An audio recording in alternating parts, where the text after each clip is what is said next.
Major Eric Navarro is a combat veteran from Iraq. He served 2 tours in Iraq. In fact, now a major in the United States Marine Corps Reserves. He's also the author of the book, God Willing, My Wild Ride with the New Iraqi Army. And we want to hear about that wild ride and how it might inform our understanding of what's going on in Iraq right now as that new Iraqi army is literally under siege.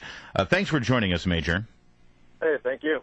So when you look at what's going on over in Iraq right now and you see these terrorists formed under the name ISIS making their way toward Baghdad and taking over some of the towns that you fought in and secured on behalf of the Iraqi people, what's your overriding opinion on what's happening there and why it's happening? Well, it's extremely frustrating to watch the events because they were entirely predictable. In fact, I talked about this in my book. I thought we should have stayed in the entire time and never left. I was there in 2004 and 2005, and then later in 2007, 2008. My first tour, I was an advisor of the Iraqi Army. That's where I wrote the book. And when we first started working with them, they could barely operate on a 10-man level. By the time, about 7 months later, we left, they were operating at a 100-man level, at a company level. So they showed some dedication. There were still some problems and some cultural issues to overcome. But if we stayed and stayed engaged the entire time, I think the results would be a lot different. Right? As soon as we would leave, they would resort to their old ways of unprofessionalism. They would only care about themselves. There would be sectarian strife, and that's what you're seeing right now, right? So I think the recent report is ISIS now controls about 70% of the Sunni areas. Well, that's because the army was mostly made up of Shiite after Saddam's fall, and they really didn't treat the Sunnis properly, right? But by the time my second tour in 2007, 2008, we had experienced what would be called the awakening, right? And we had somehow convinced the Sunni to buy into the new Iraqi government. I think as soon as we left, Maliki stepped in and the sectarian issues arose. And I just think that we should have stayed in. We should have had bases. We should have had a status of forces agreement in place, and we would have been able to meet this terrorist threat. Now, we're seeing that now the president has to announce 300 advisors going back in because that's what they should have stayed in the entire time. Okay, so look, that's what you think we should have done, but we didn't do it. So I guess my question is, what do we do now? Well, unless you want to see a regional war between Shia and Sunni, I say we go back in. Really? And I don't mean full-on combat operations. I don't mean boots on the ground in large numbers. I mean we should establish a advisor program that engages and advises the Iraqi military throughout all steps of fighting this fight. We should support them logistically, command and control-wise, and through airstrikes. If you want to get, I believe the president just signaled his willingness or his desire to see Maliki go.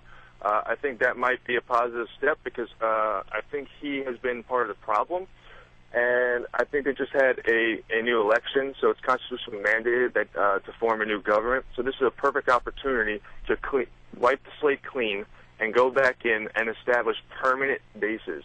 We should never have left. Okay.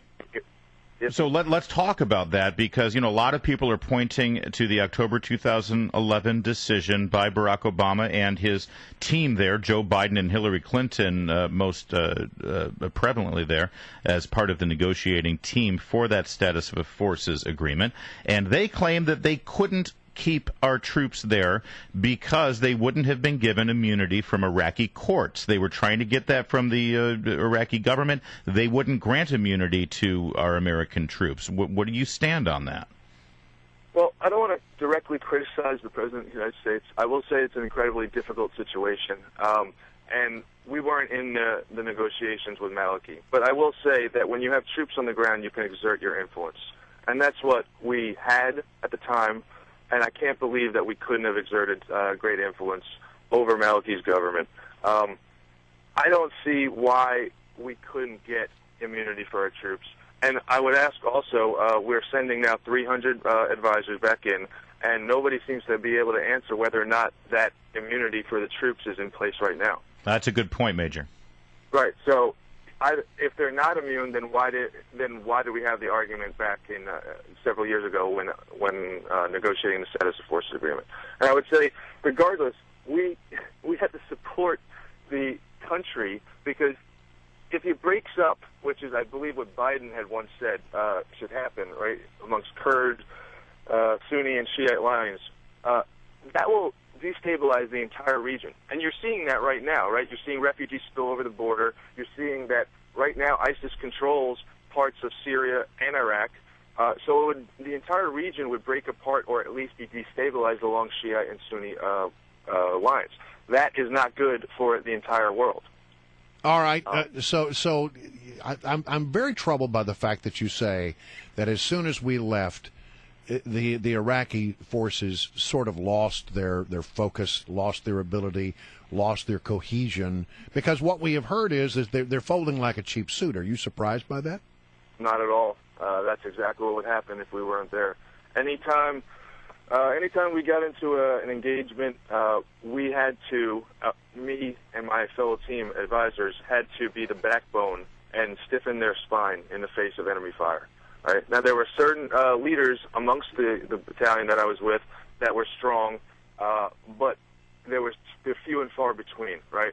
So, without strong American support to stay there and guide them as they develop over years, not just a couple of years, but 5, 10, 20 years, right? Because if you look at it, the main goal, right, is not the adults of the Iraqi people right now, right? They grew up in a screwed-up system under Saddam Hussein, right? An unprofessional system, rife with corruption and sectarian issues, right?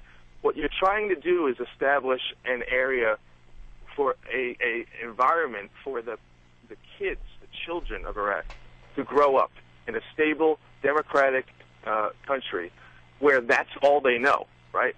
That will then foster a greater development in sense of professionalism, sense of nationalism, maybe be able to develop a peaceful coexistence with its neighbors or with its own citizens. That's why we have to stay, or we should have stayed, for generations. Okay, we haven't left Germany, Japan, Korea. Why? Because it promotes peace. Right? It may be counterintuitive to certain people in this country, but it's called defense in depth, right? We don't stay in our country behind high walls. We go out. We try to develop other militaries in other countries that will then be allies for generations.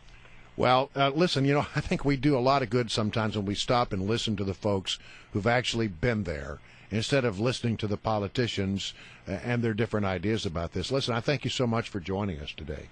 Okay, thank you. It was Major Eric Navarro, his book, God Willing, My Wild Ride with the New Iraqi Army. He also writes over at taskandpurpose.com.